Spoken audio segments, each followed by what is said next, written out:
When I came over to Power, I started doing afternoons, and at the time, you know, ratings were going great and everything was going good, and I think they wanted to do something new in the morning.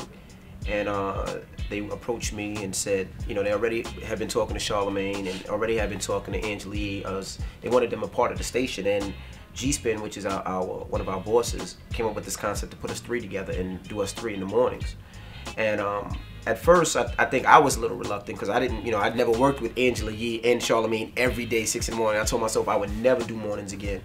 And I had a conversation with Charlamagne, and we were both on the same page. And we used to speak, I think, every day, every other day when it was happening. We didn't even know where he was. He was on her own planet until like the 23rd hour, and then he decided to jump on, and then we've been just rocking ever since. Well, I think that for any show with 3 people coming together that have never worked together before, there's no way that you're gonna start off having chemistry. It takes a while to get your rhythm right, to see how the other people operate, to get your roles together. It's kind of like that when you first start working together, it's all a practice and an adjustment period. So we went through that adjustment period where we had to figure out, when is he gonna talk? Can I tell when he's gonna say this? When we interview a person, this is his role, this is his role, this is my role.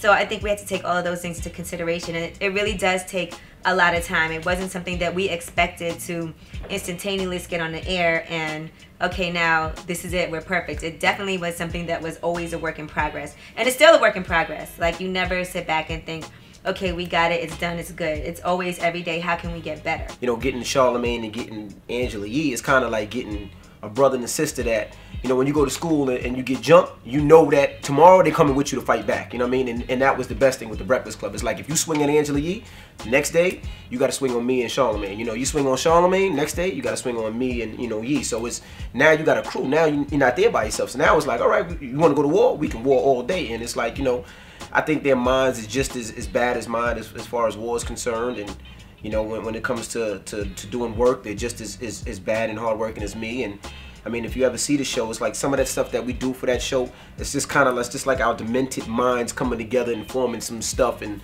half the stuff we do, we can't even put on there. But, you know, it's like, you know, when you have a team like this, why wouldn't you want to try? You know, you grew up, you know, respecting these guys and idolizing these guys, but sometimes your idols become your rivals. And in this situation, your idols have become your rivals. So, you know, they do dumb shit that we call them on it, like we do with everybody.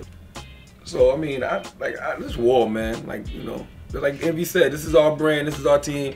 We ride for that logo. We stand by this logo. And, you know, that's just what it is.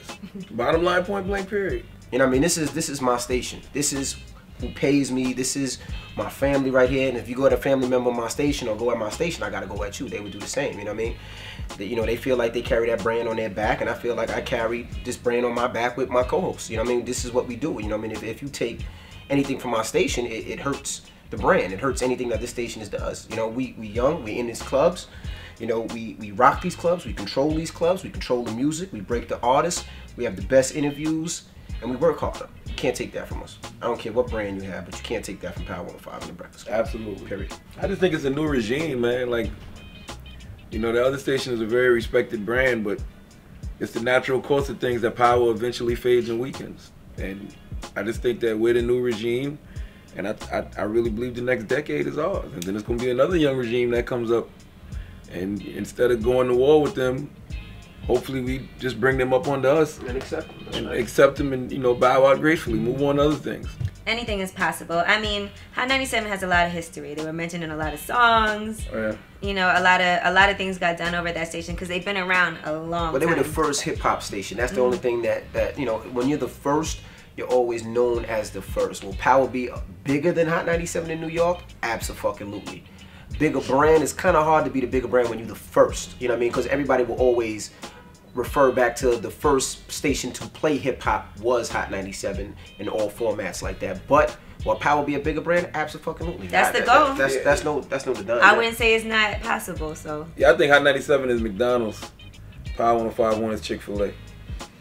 You know, we're not everywhere yet, but the places that we are, people love us. And we're delicious. Now I want some Chick-fil-A now. Word up. And we got a cult-like following. Goddamn waffle fries now. We got a cult-like following, and I mean, we just have something different. Like you can't. And just better service. Better service, and you can't get a great chicken sandwich at McDonald's. But you can. We know what we specialize in over here. So. We got the half and half. And we're closed on Sundays. Wait, you're the lemonade, and that's the sweet tea. And I'm the half and half. Yeah, half and half. Okay, All right. I got it. Yeah, we close on Sundays though. We shut down on Sundays. Absolutely.